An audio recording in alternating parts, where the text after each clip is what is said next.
who are the guys that are knocking on the door that could be the next CeeDee Lamb, that are in the superstar group, but could by the end of this next season be considered in the elite tier? I'll throw out a couple names here. I don't think they're elite, but maybe you can correct me if I'm wrong. Brandon Aiyuk, Mike Evans, DK Metcalf. Is Amon Ra St. Brown an elite wide receiver? Look at the release. There's your separation. Great route. Stutter and go. Gets by clean. That is unbelievable. May be the greatest catch I've ever seen. Who are the guys that are knocking on the door that could be the next CeeDee Lamb, that are in the superstar group, but could by the end of this next season be considered in the elite tier? I think that's the Is Amon Ra St. Brown an elite wide receiver?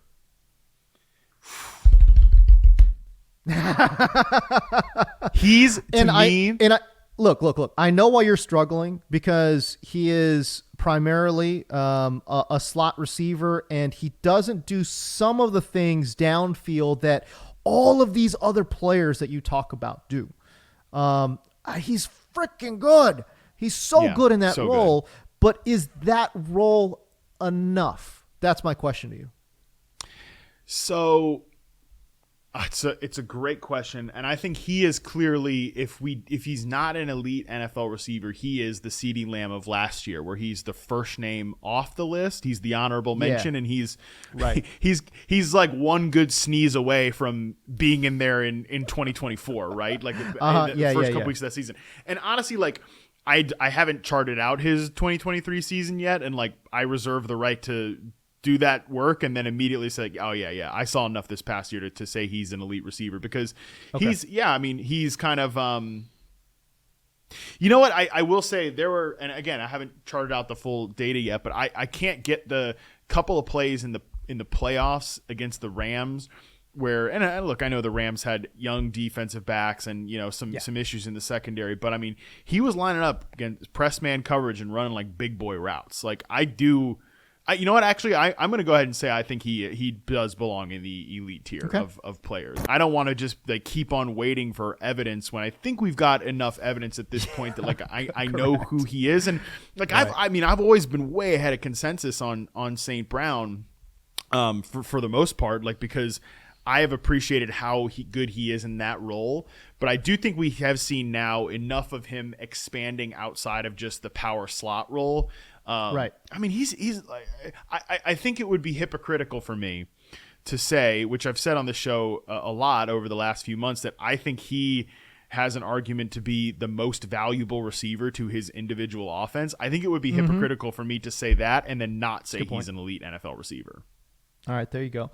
All right, so I'll throw out a couple names here. I don't think they're elite, but maybe you can correct me if I'm wrong. Brandon Aiyuk, Mike Evans, DK Metcalf.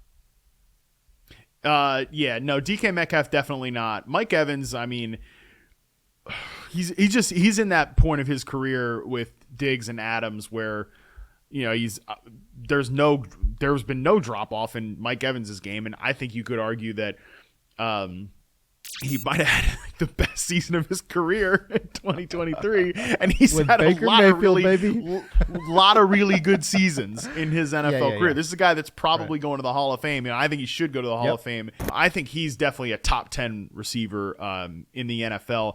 I don't think he's ever, and again, all apologies to Mike Evans, who, I mean, is my guy. I love Mike Evans. I don't think he's ever been. I don't think he's ever been like a top 5 receiver in the NFL, which I know some people Hall of Fame wise will be like, well, then he's not a Hall of Famer. He's never been one of the 5 best players of his position, but he's like been a consistent top 10 receiver in the NFL for a long time. Yeah, no, I would agree with that. And by the way, the Hall of Fame, like, doesn't matter what position you play. So much of it is just based on, did you play for a popular team? There's a lot of guys that have played with Tom Brady. They're going to get into the Hall of Fame, and there's no chance in hell, that they were top, 5 at their position at any point in their careers. But it's all good. By the way, it's not as if the Tampa Bay Buccaneers would fit as one of those popular teams. I think exactly. That. Prior to Tom Brady, I think just looking back at Mike Evans' reception perception, just results over the course of his career, I definitely think 21 was his best career season prior to 23. But yeah, he's always been consistently just like a top 10, I think, superstar receiver. But 100%. and he's always been, so underrated as a technician and as a route runner.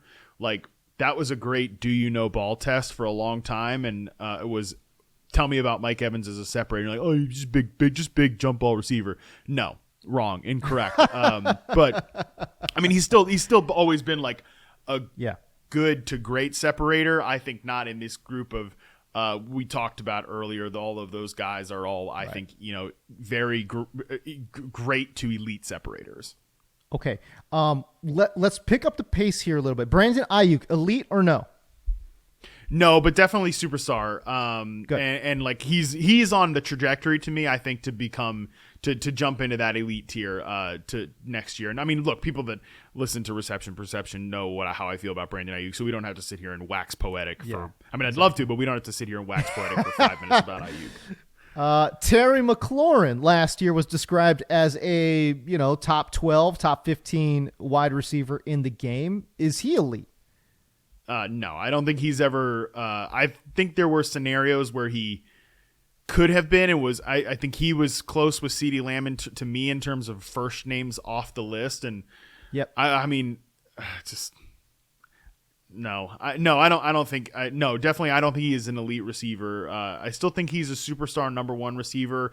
I am just look. Now we talk about Cliff Kingsbury at the top of the show. Like, I would have to do a lot of work. I wouldn't have had to do a lot of work if it was Ben Johnson and Drake May, or whatever, as the quarterback play caller for Terry McLaurin this year. I could have. It would not have taken a big leap for me to get excited about Terry McLaurin in 2024. I think it's going to take a lot more work.